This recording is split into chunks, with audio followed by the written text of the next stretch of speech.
Hello, Excellent. everyone. Welcome to our next session, and we have a very special guest, Devon Cady-Lee. Is that correct? Yeah, Devon. Great. Well, he's joining us on a very short notice, and we're really happy that we could make it work because his art is amazing. You're gonna see everything Thank you. in a few minutes, and he is currently working at Warner Bros. Entertainment.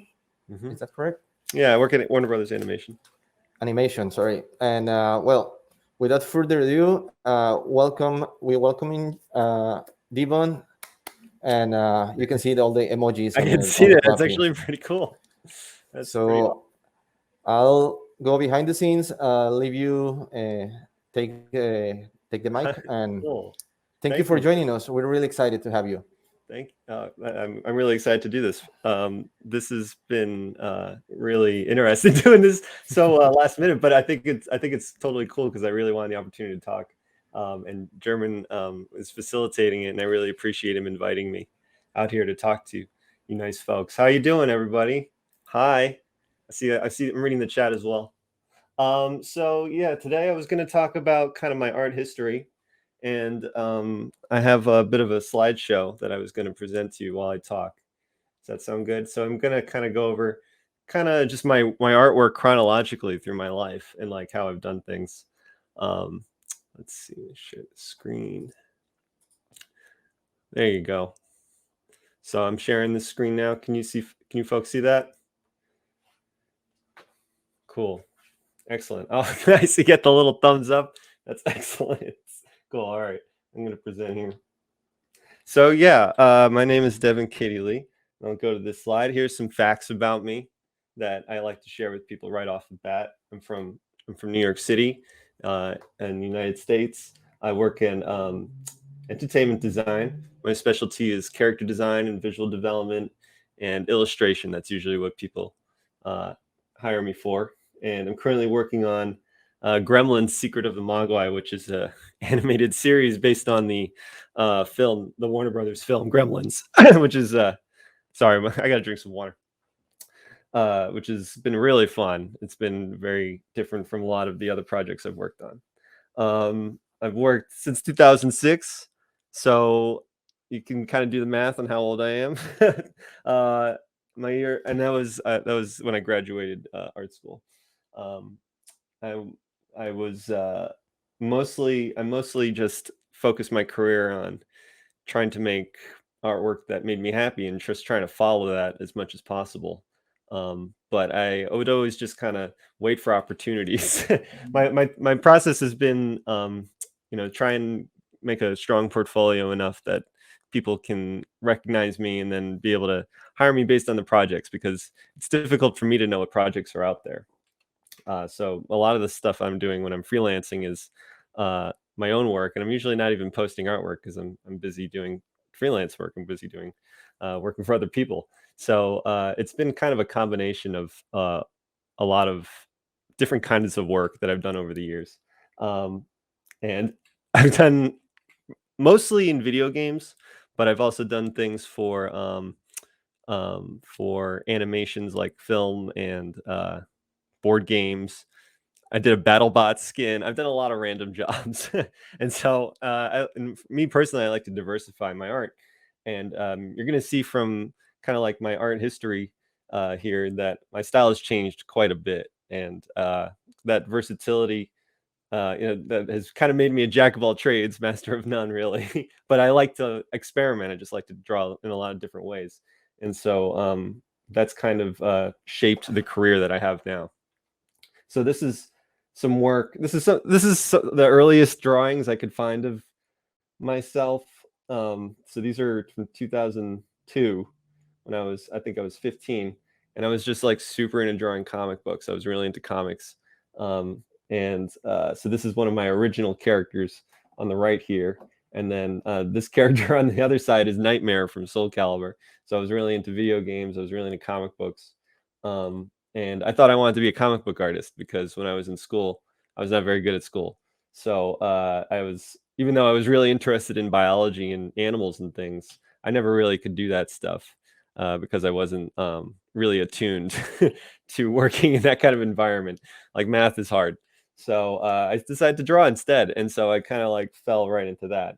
And I decided I had to get my grades good enough so I can go to an art school. And so I went to art school in Rhode Island. And these are some of my drawings there that I had done.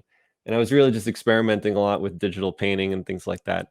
And I was really into just like a lot of artists that were kind of like surreal fantasy artists, like Wayne Barlow and H.R. Giger and Mobius. So people like that I was just really drawn to. Peter Chung, the animator, like he did Aeon Flux and things like that. So that was kind of like what I was into. And then I was also into comic books. So I was into like Jim Lee and Todd McFarlane and Joseph Campbell. It's funny like meeting that dude in person. So those were kind of like my influences when I was really young. And I didn't really know about concept art or visual development or anything like that at this time, actually, until like the end of school. And then I realized it was a job I could do.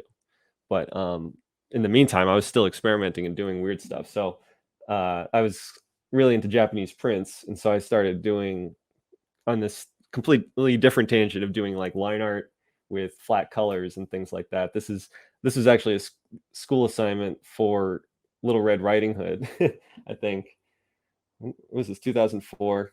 So this is like Little Red Riding Hood as a demon slayer, as a Japanese print kind of idea. And I was just really into patterns and things like that. This is a Chinese unicorn called the Kirin.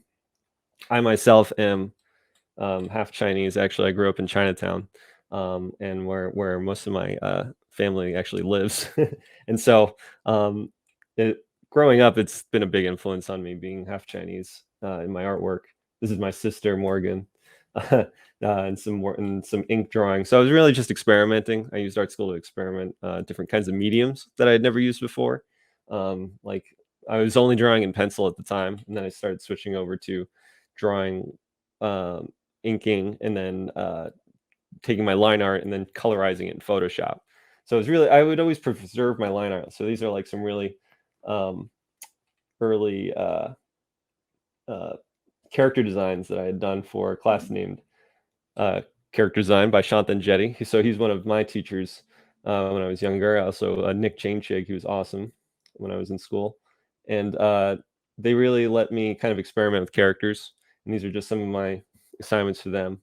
I was also really just into like making kind of not very clear or sensical like inventions that really didn't serve any purpose. So this was another thing I did, just making up a alien language with alien props and just kind of like making them up and letting the viewer kind of infer what they were about or how they were designed or something like that.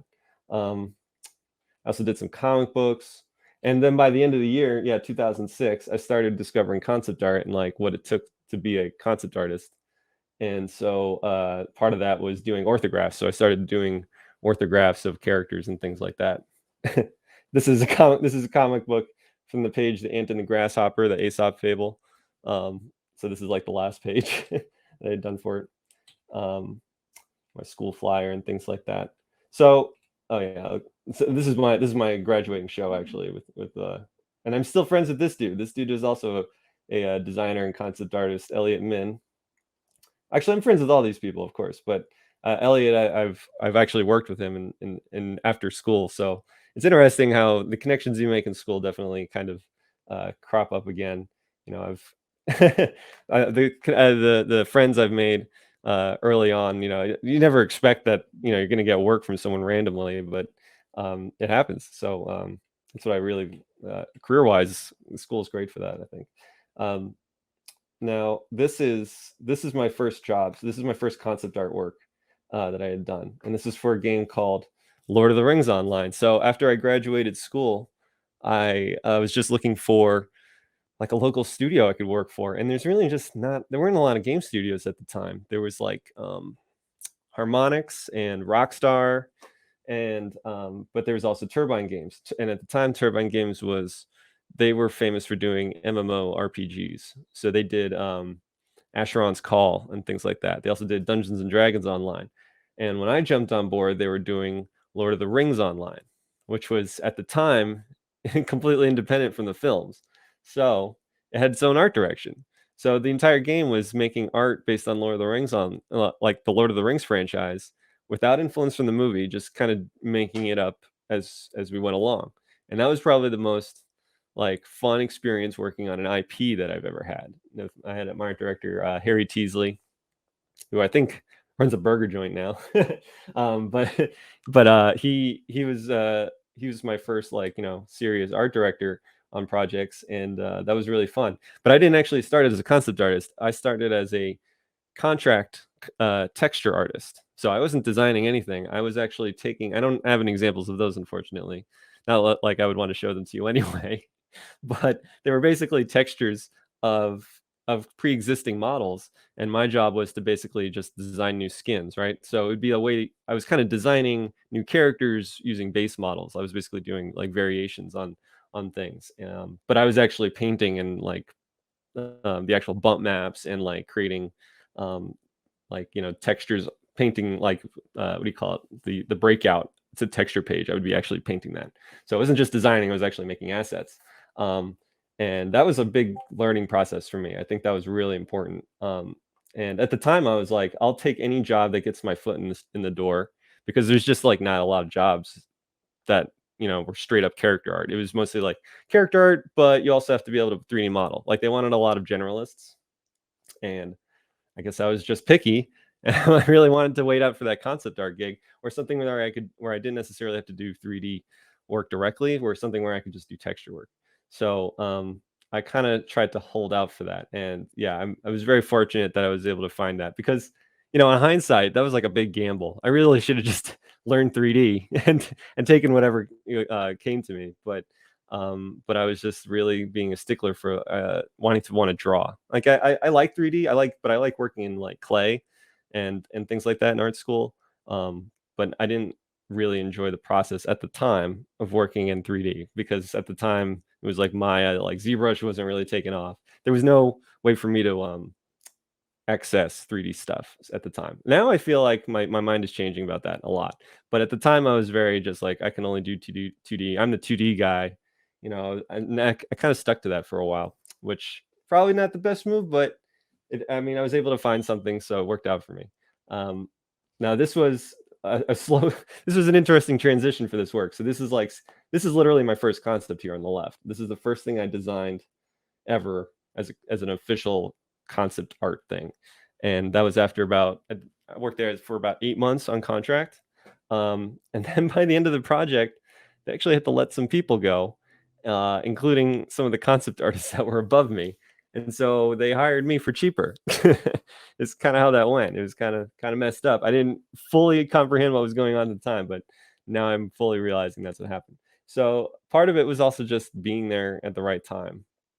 And I think that goes all for a lot of my career, or being there at the wrong time also. But I think a lot of it is kind of coincidence how this stuff happens. But it's really just about you making opportunities for those chances to happen is really what it's about. You can't really control who's hiring you, but you can just be available. So I guess so. Really, my plan was just to get my foot in the door, and I would just try and figure it out from there.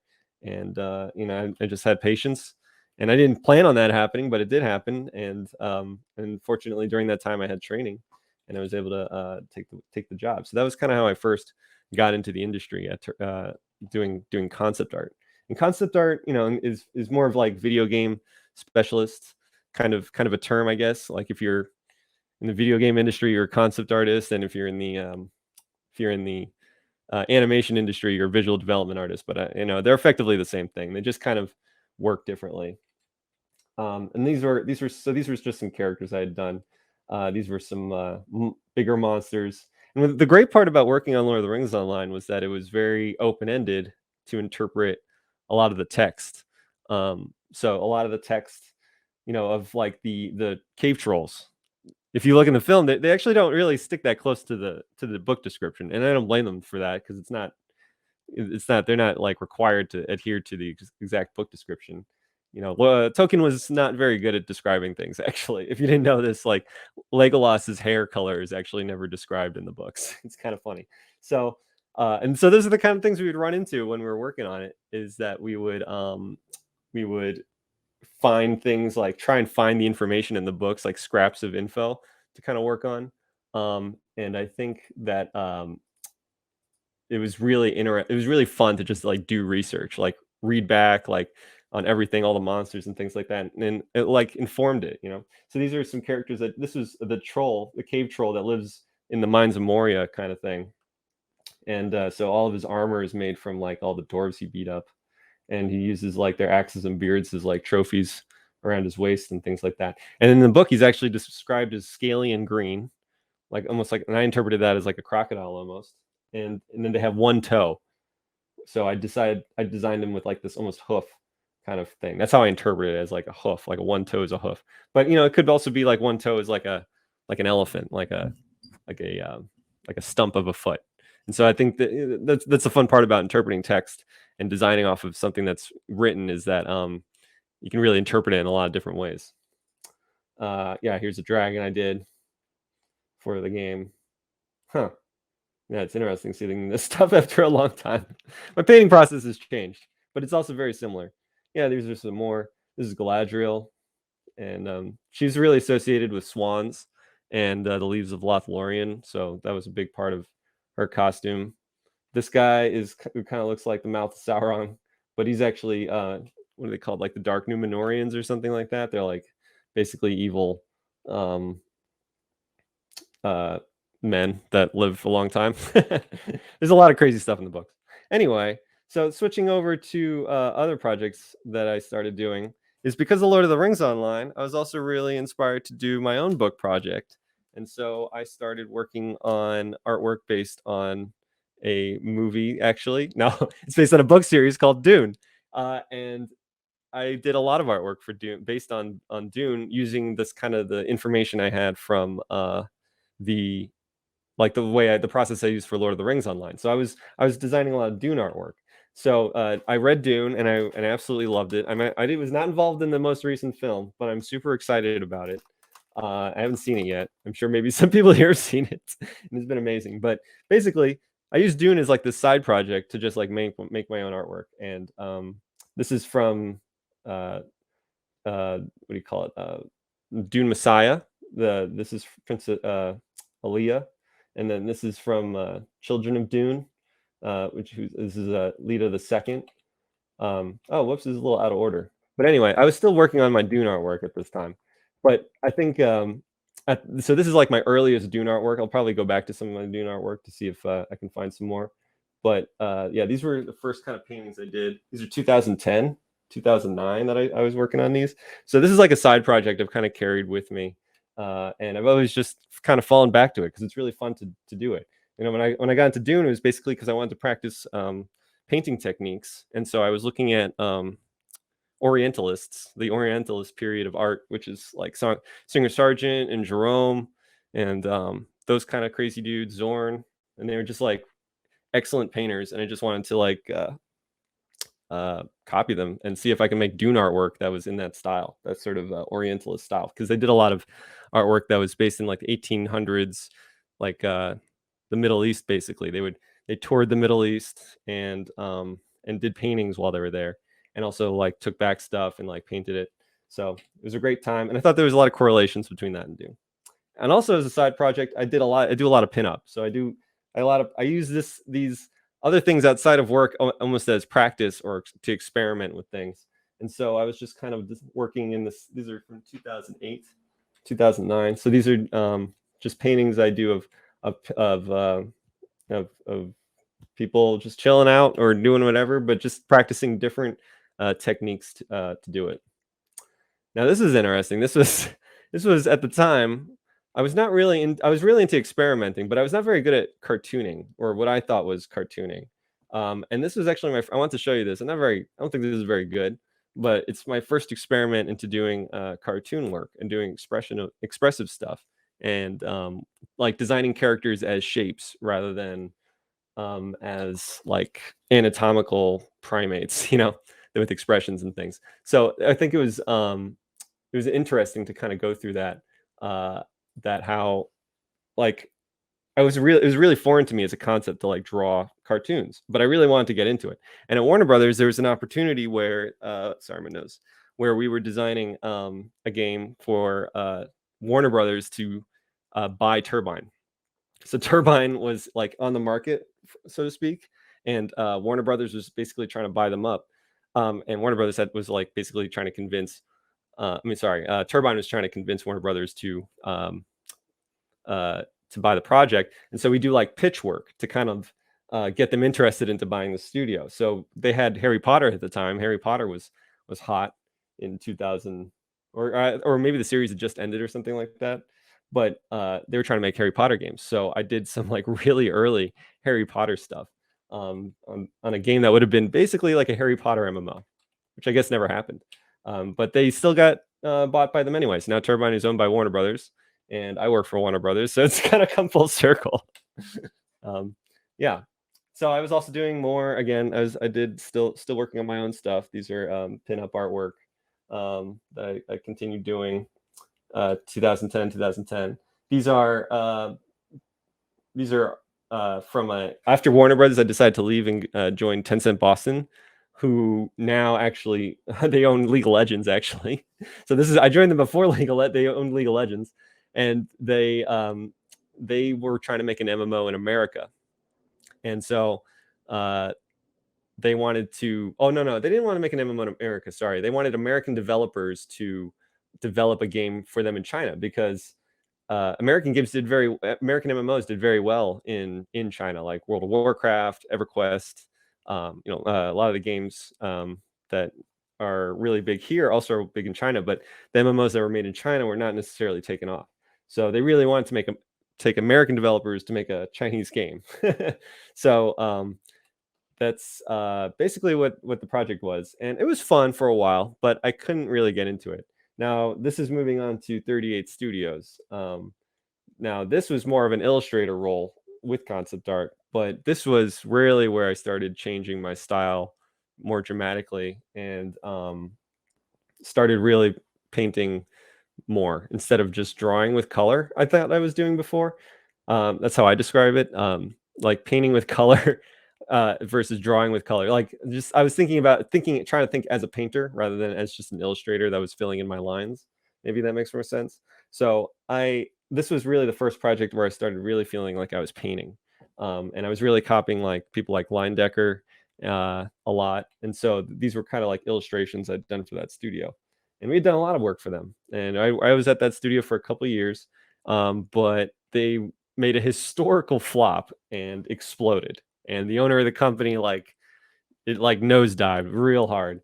So I left Tencent because at the time, like a lot of the stuff was just like not really my style, and they were making a lot of strange rules that kind of prevented us from like doing anything really. It was just like really weird, arbitrary things. So it wasn't really fun to work on that project. And I mean, and at the time it was still a really cool project, but I probably would have stayed on it if it wasn't for the fact that like some of the designers didn't enjoy it. So I kind of left it because I'd rather, this was more interesting. I mean, I was just like able to just be in this world that we had created. And this is also when I started meeting up with, again, people that I went to school with and people I had worked with. So it was kind of a reunion in a lot of ways for me to work at 38 Studios, because it was another game studio in the Boston area, and that we could go to. And any new studio is going to be very exciting in that area because there weren't a lot of studios. Unfortunately, it exploded, so I was out of work again. And every time a studio started deteriorating, it was I should have set off a red flag in my head that I was like, I was really picking studios that were not very stable. But but for some reason I really enjoy working on indie projects, and so this was an indie studio. Tencent it wasn't an indie studio, but it felt indie because a lot of the developers were indie. And Turbine was also kind of an indie studio, and I liked working at these indie studios because there were not a lot of there's not too many rules, and a lot of like oversight, so we could just draw a lot. We had a lot more creative control over what we were doing, and it was fun. On the side project, because I was working on really more cartoony stuff, I kind of wanted to draw more kind of gross graphic stuff in my own time. So I started working on just making monsters and things like that. And so this is a Cerberus that I had done. And so this is also just a big part of like what I like to do is design monsters. It's just really fun for me to do. Um, and was still continuing with my Dune artwork. So these are more of my later Dune pieces. This is Lita the Second. This is a Fadakin. This is a fish speaker from like book 6 or whatever, book 5. So no, book 4. Sorry. So these are referencing, definitely. You might recognize some of this from the first novel, but a lot of it is also in the later novels. Is what I liked more. I like the first book a lot, but actually my favorite book is book 4, which is God Emperor of Dune. So a lot of my artwork is in the later period of the Dune saga, I guess. And of course, I was still doing pinup work. So I just wanted to show it kind of chronologically, so you can kind of see how my art style kind of evolved and changed over time. And like so, with my Dune stuff, I was really into like really tiny details and like making like really grungy kind of like meticulous details, like in the fabrics and like in the stonework and the texture of the worm skin and things like that. I was really into like textures and painting. And then when I would design for like these pinups, for instance, it was more about like color and gesture and caricature and things like that. So those were kind of like the two spectrums that I was practicing in. And that's kind of how I practice myself. And so it's for me, I'm really lazy, and I have to find ways to learn that are not boring. So for me, I try and like create a series, and then that lets me kind of have a consistent thing that keeps me like tied to working on it. That's fun for me. And then as long as I'm practicing while I'm doing it, it feels constructive. So that's kind of how I have to trick myself into practicing, because now it's very difficult to practice. When you're trying to do it full time and then you're also trying to practice, it's like 12 hours of art every day. It's like a lot. So I think you have to find ways to make it exciting for you and make you engaged in what you're doing. Yeah, for sure. Here's some more that I've done. These are even later, so these are like 2016. So these were some just pieces that I've done. I also dance as a hobby. I like to include my other interests into my work when I can, but it's kind of hard. But I practice dance, and I practice and I go to clubs a lot. So a lot of times I'm drawing things that I see at clubs, like caricatures of people that I see. And I think that's also where a source of inspiration is for me. Yeah, these are some more. This girl here, 2000, this green girl. This is from my time living in Boston, and she was. There's a day called St. Patty's Day in St. Patrick's Day in the States, where everybody drinks green beer and celebrates being Irish, even if you're not Irish for some reason. And so like you'll see all sorts of people just like dyeing their hair green and like throwing green beer around and like kegs and things. It's just like a big drinking party basically. So this was kind of like my memories of that, of just like people in Boston that were just like getting lit. And then this is Carmen Sandiego, who is like one of my favorite characters growing up. She's like, I don't know. I think I got obsessed with like like the whole trench coat look and like wide brim hat kind of thing. That's definitely from Carmen Sandiego. I thought she was so cool. And then yeah, this is just more artwork I've done. These are just posters of things I had done. More pinups. These are from 2018, 2014, 2014. So I was still doing line art stuff and just use these as chances to do caricature, and it's just really fun. Yeah, these are just some more styles I've done. They're really just like experiments with different painting styles. So sometimes I would keep my line art and I would just do like a lot of just trippy colors with them. And then this is just a drawing. Oh, this is a girl in Amsterdam that I had drawn, a person in Amsterdam. So that was kind of what that's from. So I draw a lot from, like, if I'm doing caricature, I do it based on my experiences. And since I was doing all this pinup, I started doing, I even started doing like some DC characters. And because I was out of work at 38 Studios, Turbine was like, hey, do you want to work on our other project? Because now we're owned by Warner Brothers and we have like this thing we want to do. So I started working at the Warner Brothers video game company before I started working in the animation side of it. And so I started doing a game. This is a game that was based on DC Comics. So, but it was like alternate universe DC Comics stuff. So I was basically designing like weird, crazy versions of DC characters. So this is like Wonder Woman in a post-apocalyptic scenario where she has like a chainsaw and stuff. And like this is regular Catwoman. And then these are Zatanna. I don't know if I'm saying that right. And then so she's like this like magician that has cards. And so I was also designing skins for them and things like that. And this was like basically a MOBA game. And so we were designing a lot of skins, right?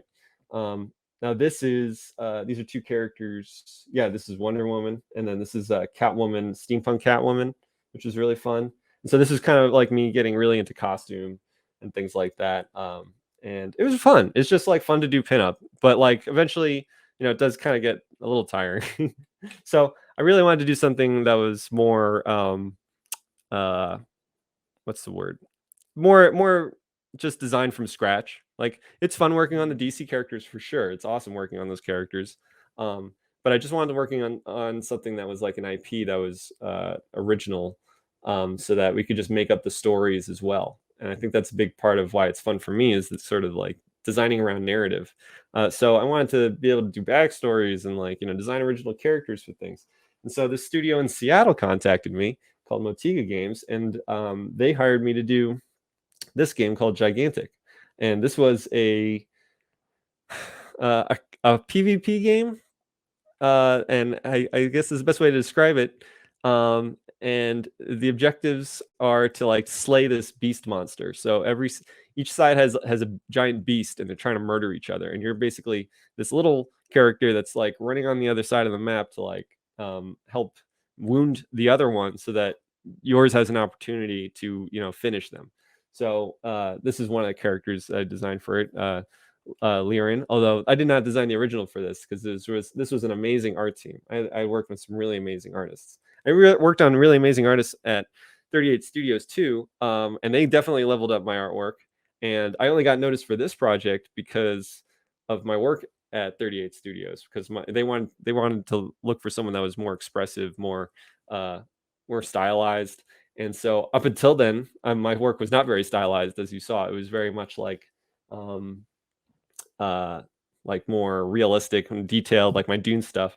So the only reason I got this job, even though 38 Studios exploded, the artwork I did for it got me this job. So I worked at this studio for about 3 years, and this was probably the most fun I had working on a video game ever, because we really got to make up everything. It was really fun.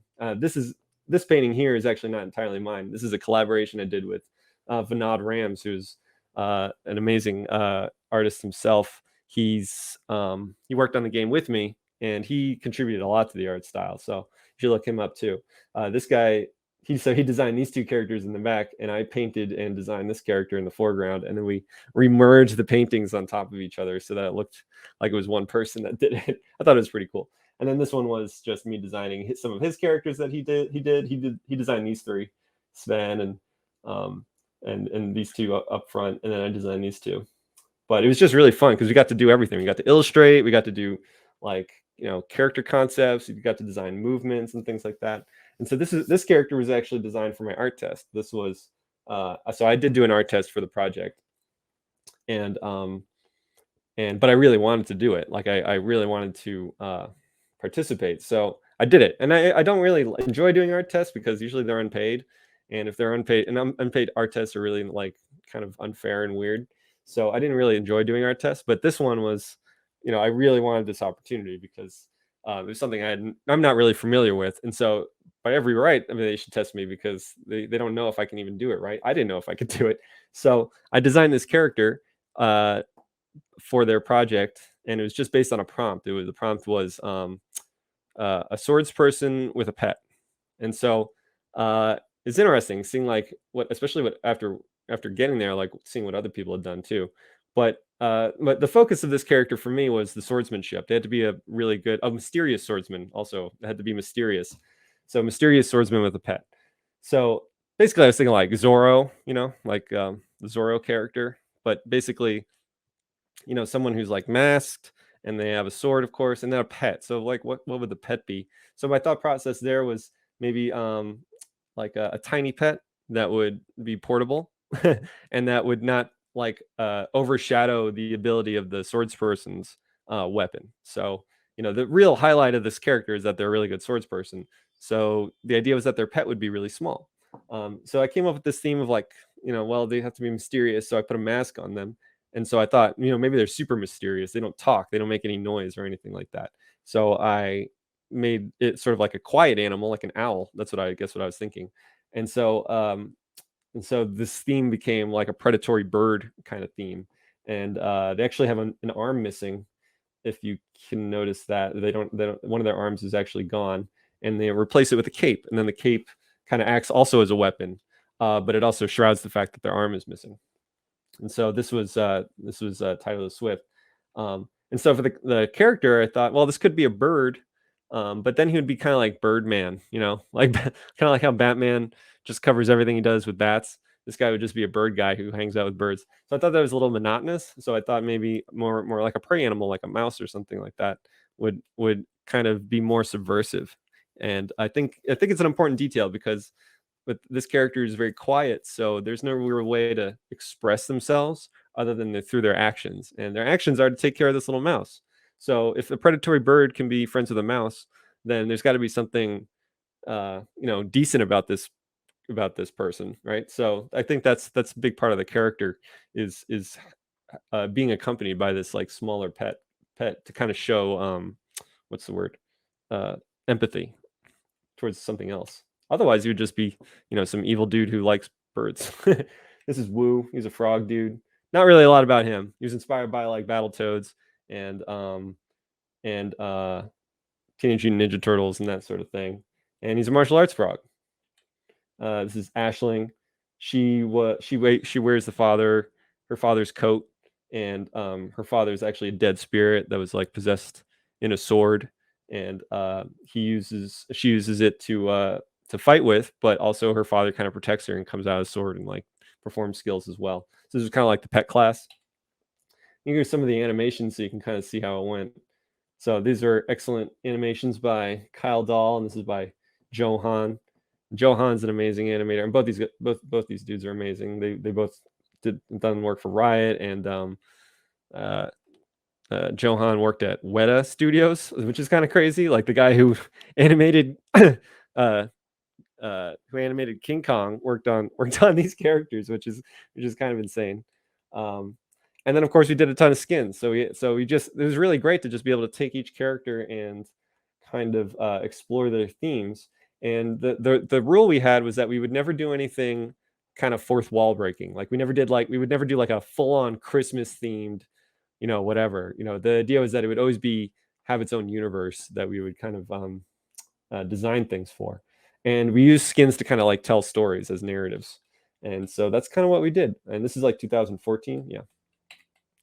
And it was really cool at the time. I feel like a lot of other studios were also very interested in the stuff we were doing. And I think they were all trying to, it was really interesting to kind of get that kind of recognition at the time. Even though the game was never really released properly, which we'll get to in a second. So these are all more skins that I had done, more skins. These were some animals I had done. These were like creatures that I had done. But unfortunately, that studio also exploded. So the problem with my history is that I can't really tell you that I make great decisions in terms of the studios that I pick.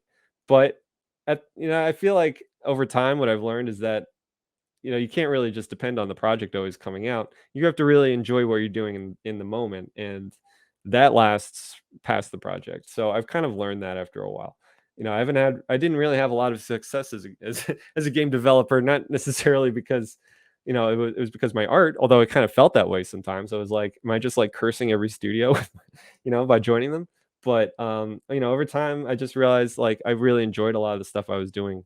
And so uh I decided not to kind of change my ways so much, but I would just think about more like what am I going to invest my time in next? Because at this time I was starting to get into my 30s. Well, I was really looking for like the next project. So I thought, all right, what I'm going to try and do next is do more freelance. So I was dedicated to this project for 3 years. I was dedicated to 38 studios for 3 years. I was kind of tired of like being stuck at studios. I think that was my major issue. So I thought, all right, I'm going to go independent and I'm just going to do contract work.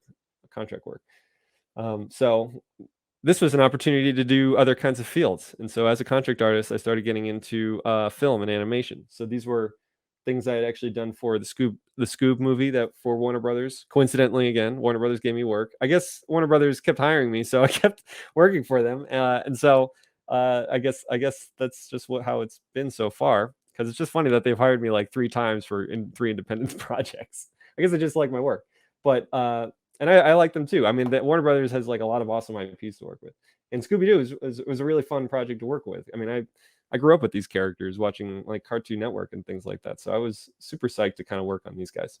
You know, I don't know how much of this work actually made it into the final film. I was on really early. This was like 2017, 2015, 16, something around there. So a lot of this stuff didn't make it to the final movie, which came out in like 2020 or 2019 or something like that. So a lot of that got scrapped. But I think it's interesting to kind of see some of the DNA still kind of come through on some things. Here's like some canceled characters like Penelope from the racing show. I forget what it was called, Crazy Racers or something like that. Wacky Racers. Here's the Blue Falcon before he turned into a much more dumpy version. Like in the movie. So they wanted to go with more realistic Falcon and things like that. Here's Dastardly in a different style. So there's just a lot of different stuff. These are some villains that never made it into the film. These were fun to work on. They were just like kind of like spooky skeleton creatures. Yeah. And here's Jay and Silent Bob as characters. And I kind of always felt bad about this one because I portrayed Silent Bob as kind of being large, and so but he lost a ton of weight since these had been done because he had like heart surgery and like emergency like quadruple bypass surgery and he became like super thin, so it doesn't really look like him anymore. I just so it's a good reason these were cut probably. But the idea with these is they were caricatures of Jay and Silent Bob, and I thought these were really fun to work on. They never made it into the film either. Yeah, here's more of Jay and Silent Bob doing stuff. And so that was really fun. And then I also started working on video games as well. I was still doing contract work. So I started doing more console stuff. And this is Spyro. And Spyro I worked on for like a year and a half doing just dragons. So I was working on like how the anatomy of the dragons and like how they were designed and things like that. And most of my work is actually in the first game. It was like a series of 3 games that were remaking the classic, the PlayStation 1 classic. And so these were like just recreating the different dragons for the series. And I just like went ham, it's just like design dragons. There wasn't enough time in the approval process to be like, no, that sucks. So, anything I did got passed. So I thought it was great. It was just like, I just kept on doing dragons and, they're like, yeah, it looks good. Just ship it. And they're like, okay, cool. So I just designed tons of like wacky dragons, just doing fun things. And so it was all about like kind of creating these different cultures that they kind of had. Like there was kind of like a artisan house and like a warrior house and like a magic house and like a dreamtime house and like beastmaker house. And then I also got to do some illustrations of Spyro. So just drawing him in these like fun scenarios with his art dads. And so that kind of brings me up to today. I can't really show a lot of my artwork from what I'm doing now, but basically I can tell you about Warner Brothers is I decided I was doing freelance for a while in Seattle, and then I decided my old partner at Turbine, concept artist, became an art director and over time. And then she was an art director for video games, and then she started working on animations like Star Wars animated series and things like that, the 3D one. And so eventually she became an art director at Warner Brothers doing Gremlins. She got hired for that, and then she reached out to me to hire me to do character stuff. And then that's so my job now is tied to connections I made in like my first job, 2006. So I think that's been really interesting how, even though I've been on a lot of failed projects, like all those connections still have built my career, and I've had a lot of fun painting and drawing and doing fun things. So, and now I get to work on a show, and I know the show's going to happen. It got greenlit, so I know this project's going to go through. And so I've been doing that, and a combination of teaching. I also teach at the Workshop Academy for character design, and that's kind of what my work to date has been. And I don't have any like closing words or lessons for you or anything, but hopefully it'll show you kind of a bizarre path that I took. Everyone's path is very different, and I think it's awesome to hear just different perspectives on like how people made it. I mean, I like art school, it worked out for me. It doesn't work out for everybody. And like the resources that I had when I was younger are different from the resources that artists have now. And the ability to work remote is awesome. So, it's a very different kind of like landscape to get work nowadays. But I think hopefully that will give you some insight as to what my path was. Cool. Well, I mean, I guess I can open it up to questions or anything like that. I can also show some other videos of the last 15 minutes of like my art process I might go into. Oh, are there any messages? Yes, Oh, questions. we have some questions. Oh, excellent. Okay. Whenever you try a new style, where do you start? Do you try to replicate the style exactly? Do you read and learn from people who are experienced with it? Or do you just wing it and figure it out as you go along? Right. Well, yeah, that's a good question. So it is case by case, because some styles are a lot more alien to me than others. So I'm not as like familiar with it. But I always try and look at process videos or process, step by steps, of course, just to kind of see what the process is. Because, for instance, if you're building like watercolor style versus an oil painting style, I think that's a different approach entirely, just based on that. And those kind of give you different effects. Like oil painting, you can just paint on top, on top, on top. But like watercolor has to feel like very fresh. So if I'm trying to replicate that in in Photoshop or something like that, I have to do a considerable more amount of research with the brushes and things like that. If I'm doing, something where it's like I'm trying to emulate a comic book style, then I'll try and find ways to like replicate texture of the paper or texture of like the halftone printing or something like that. So they become very specialized. If I'm trying to copy a particular like person style, like a person I aspire, like Mobius or something like that, I'll definitely look for any process stuff they have, like sketches, to kind of see how their mind works.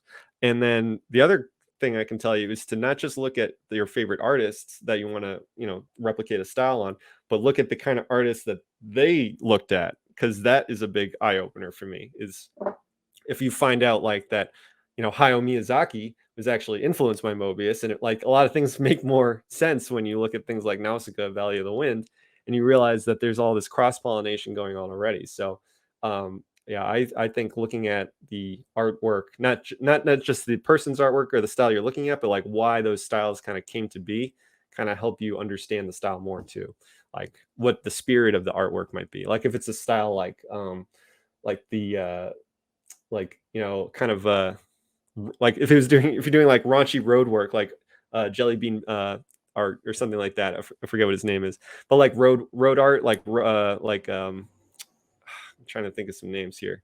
Well, it's not really a good example, but basically if you're getting into the mindset of like where those people were at and like what they were trying to do and craft, like when I was looking at the Orientalists, for instance, I think that was interesting to see like what they were really interested in. You could see that they were kind of like really obsessed with particular subject matter, like the tiling in the walls or like the patterns on rugs and things like that. And you just try and get into their head, like, why were they so obsessed with these things? And so I would kind of try and get in that mindset, like get into their head kind of. I guess hopefully that answers your question.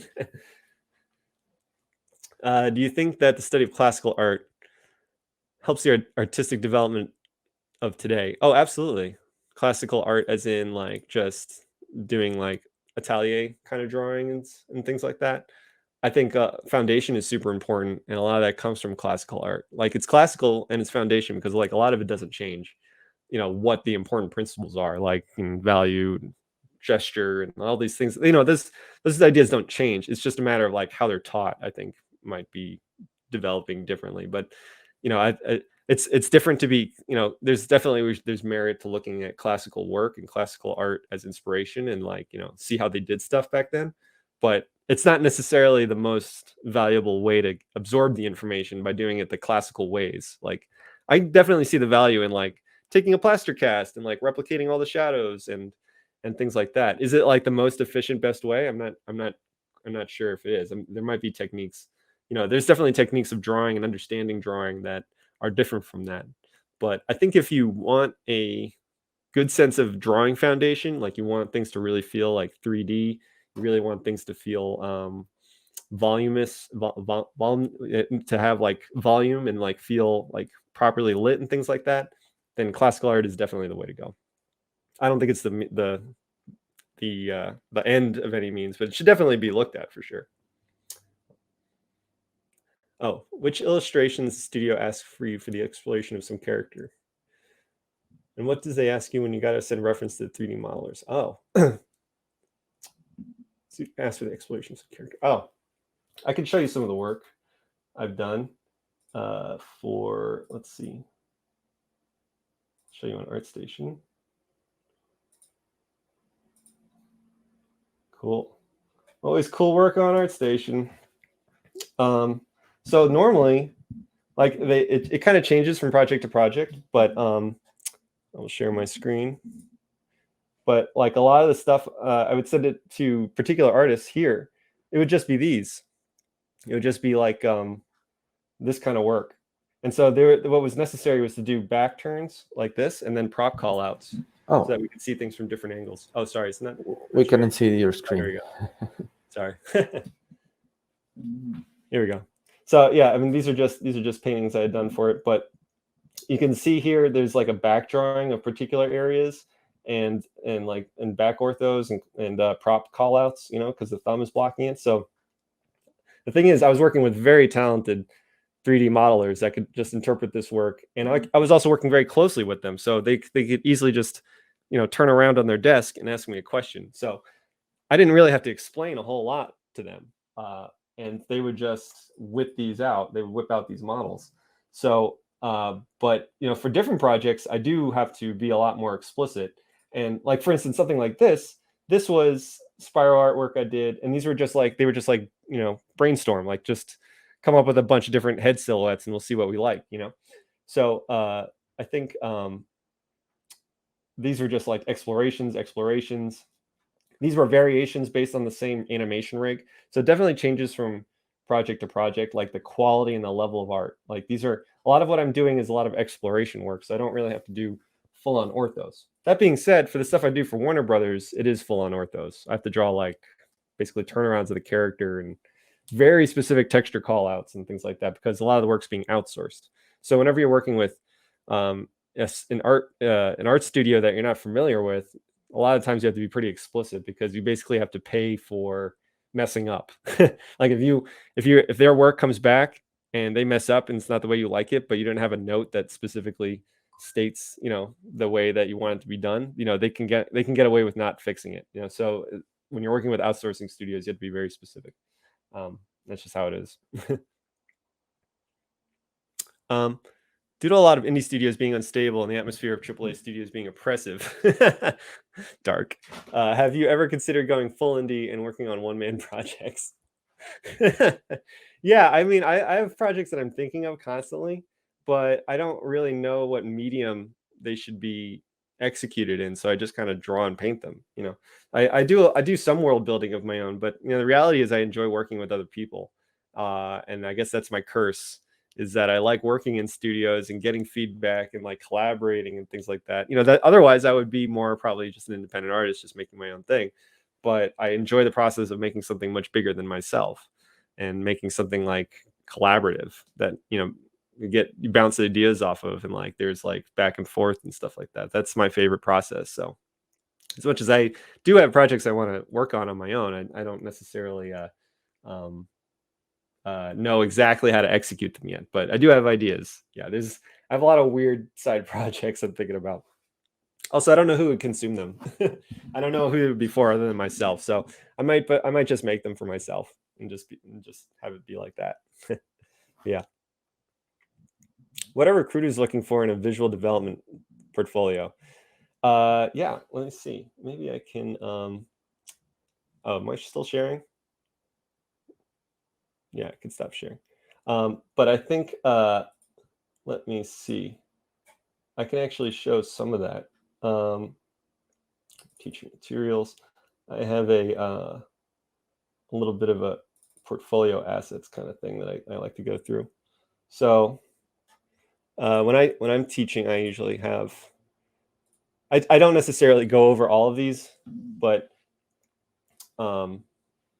these are kind of things that I think are really important for character design, at least. For visual development, you need a lot more. You need to have background paintings, and you need props and things like that.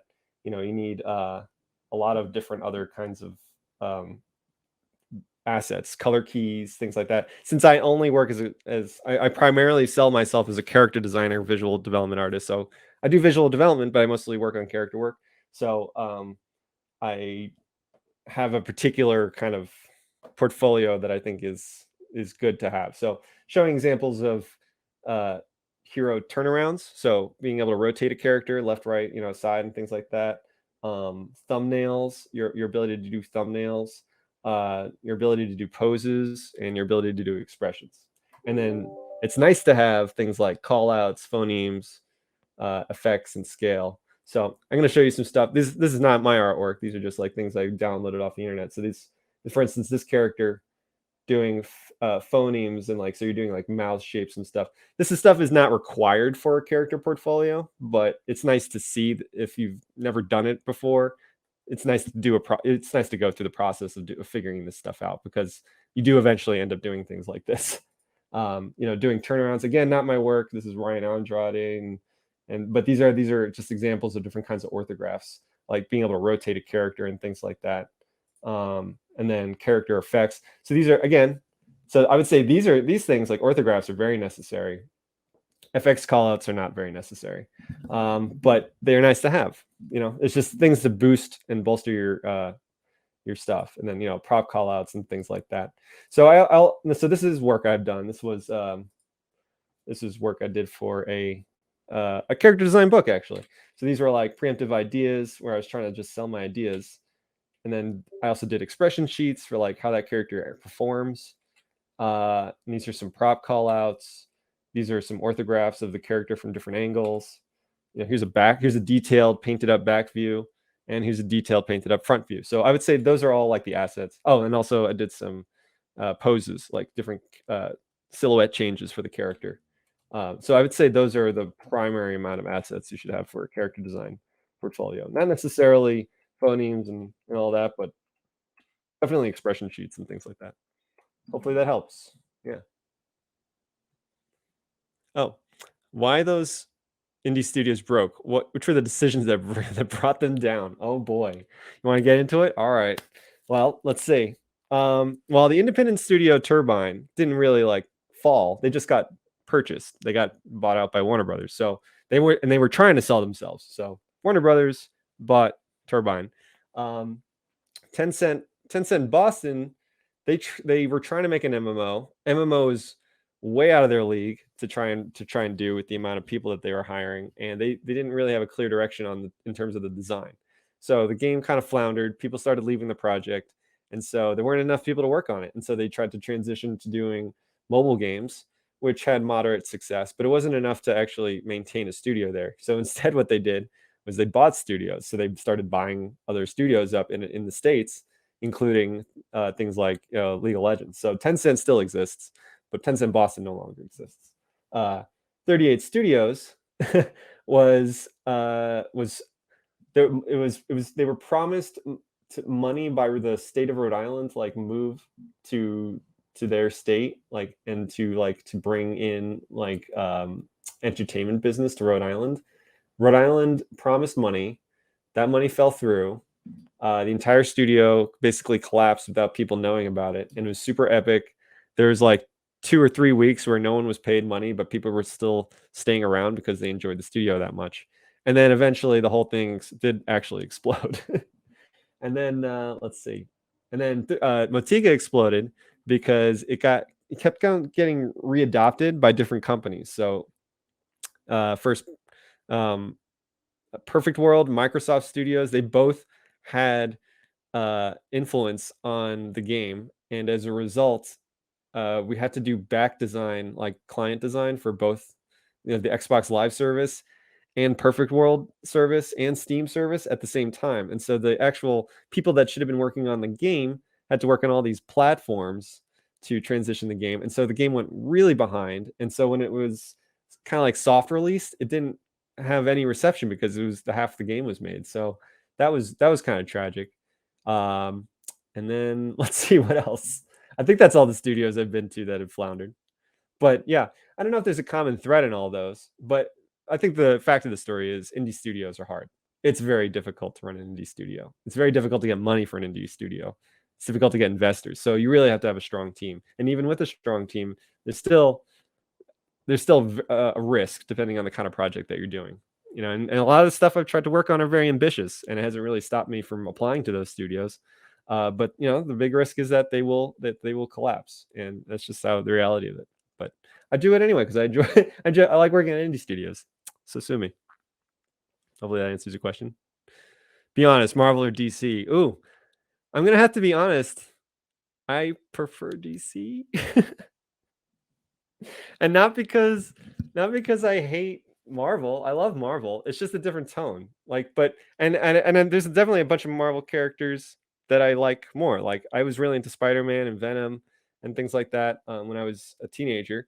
But I think for me, I got really into comic book related stuff from television shows. And so I was really into Batman, the animated television show with Bruce Timm. I was really into, all that stuff like Justice League. I was into Young Justice. I was into like all that stuff.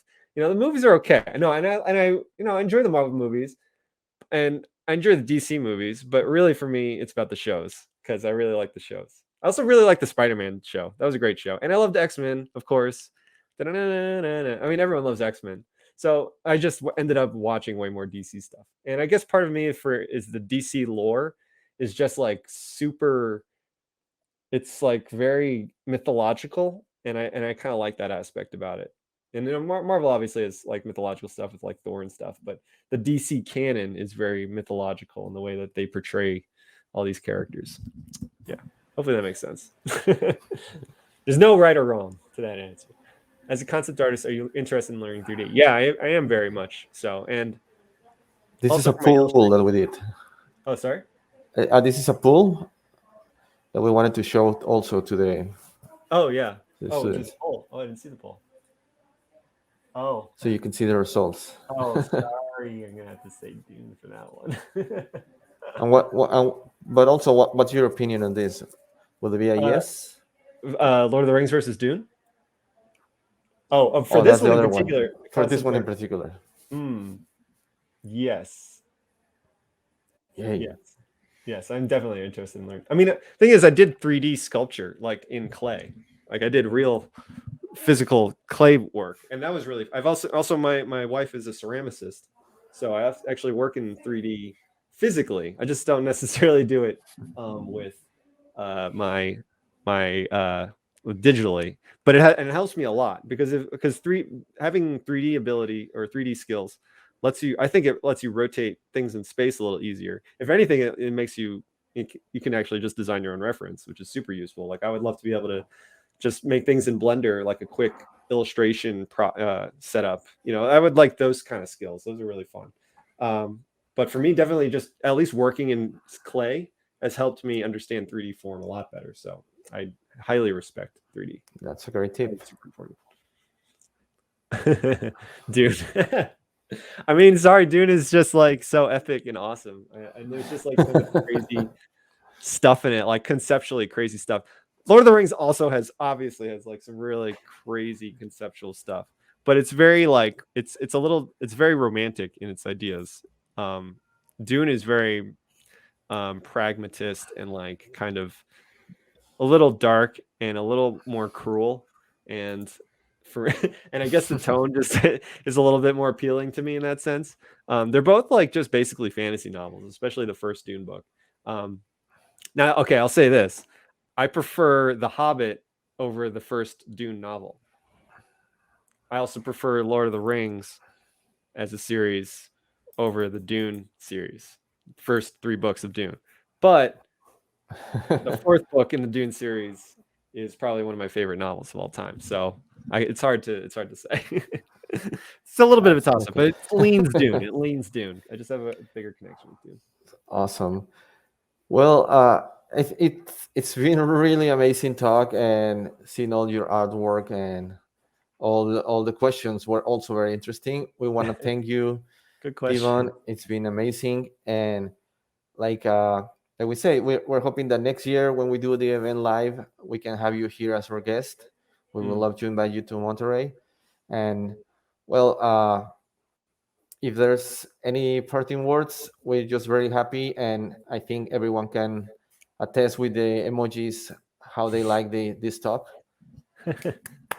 Thank you so folks. much for joining us. Thank you very much for having me. It was awesome. It was very fun. Great questions. Thank you, everyone. I really appreciate it. And finally, well, everyone, we have a final talk today at 6. You can check the schedule. Thank you so much, Devon, and everyone. Have a nice afternoon, and see you later. Good night. Thank you. Goodbye. Bye.